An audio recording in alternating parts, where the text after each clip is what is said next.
L'aube se lève sur Avignon, douce et fragile. Les cloches de Saint-Agricole résonnent comme un long soupir, et les ruelles pavées semblent retenir leur souffle. Devant l'église, une foule immobile, silencieuse, avance lentement. Dans chaque main, une violette, la fleur que Mireille aimait tant. La nouvelle a traversé la France comme un frisson. Mireille Mathieu n'est plus.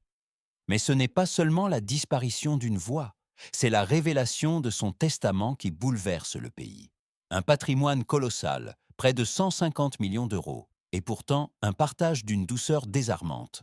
Pourquoi une femme entrée dans l'histoire, célébrée par les rois, les papes, les présidents, choisit-elle pour dernier geste la simplicité absolue? Pourquoi la star mondiale finit-elle sa vie comme elle l'avait commencé, dans l'humilité? Pour comprendre, il faut retourner là où tout a commencé, dans la petite maison pauvre où une enfant chantait pour ne pas entendre le silence. Avignon, juste après la guerre. Dans une maison modeste, étroite, bruyante de 14 enfants, naît Mireille.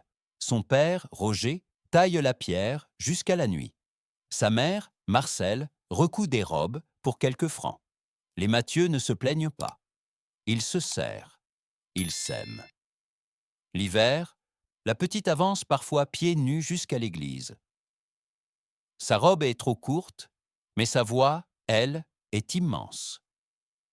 Le jour où elle chante pour la première fois devant les fidèles, un silence frappe la nef. Une lumière semble tomber du plafond. La petite ne comprend pas encore. Mais Avignon, ce jour-là, a trouvé son ange. Chez elle, dans une minuscule chambre, elle s'exerce devant un miroir fêlé. Elle rêve. Elle espère. Elle ignore encore que ces murs humbles abritent le destin de la future voix de la France. 1965. Une robe cousue par sa mère, une valise trop légère, un espoir trop grand. Mireille prend le train pour Paris afin de participer à Télé Dimanche. Elle tremble de tout son corps, mais lorsqu'elle chante La vie en rose, le pays entier se tait. Une voix, une apparition, une évidence. Johnny Stark, l'impresario des plus grandes voix, la prend sous son aile. Discipline militaire, répétitions infinies, perfection en tout. Mireille accepte tout, sans protester. Elle ne veut pas la gloire, elle veut être digne d'elle. Quelques mois plus tard, Mon Credo explose. Les salles se lèvent. Le monde l'applaudit.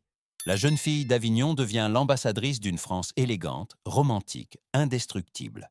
Dans les années 1970-80, la planète connaît son visage. Elle chante en 9 langues, vend 130 millions de disques, enregistre plus de 1200 chansons. De Paris à Moscou, de Tokyo à Montréal, elle est reçue comme une reine. Mais derrière les projecteurs, la vérité est plus douce et plus triste. Elle n'a pas d'enfant, pas de mari, pas le temps d'aimer. Elle le dit elle-même, je chantais. Je n'avais pas le temps pour autre chose. Le monde l'applaudit, mais le soir, dans les chambres d'hôtel, elle affronte un silence immense. Elle souffre parfois, elle doute aussi, mais jamais elle ne flanche. Pour elle, chanter n'est pas une carrière, c'est une mission. Les années 2000 apportent un autre rythme.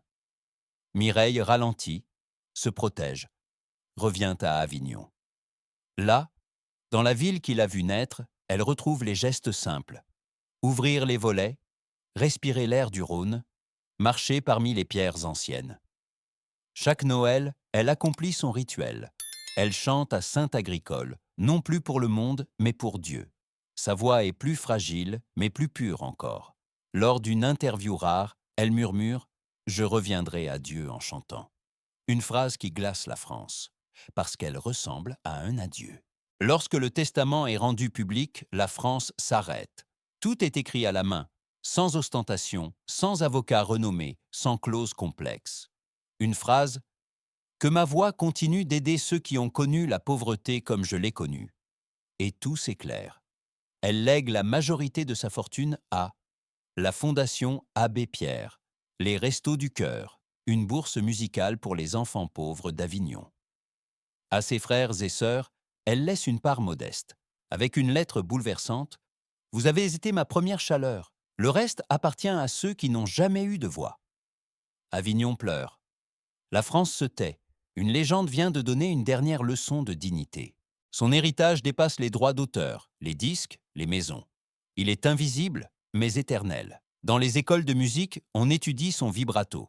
Au Japon, on l'appelle encore l'ange d'Avignon. En Russie, elle symbolise la paix. En France, ses chansons sont devenues des berceuses nationales. Dans un musée d'Avignon, on expose aujourd'hui sa première robe de scène, cousue par sa mère, ainsi qu'un simple ruban violet. Les visiteurs s'arrêtent longuement devant ces objets, comme devant des reliques. Le soleil disparaît derrière les remparts d'Avignon. Le vent du Rhône soulève les pétales de violette déposés au pied de l'église.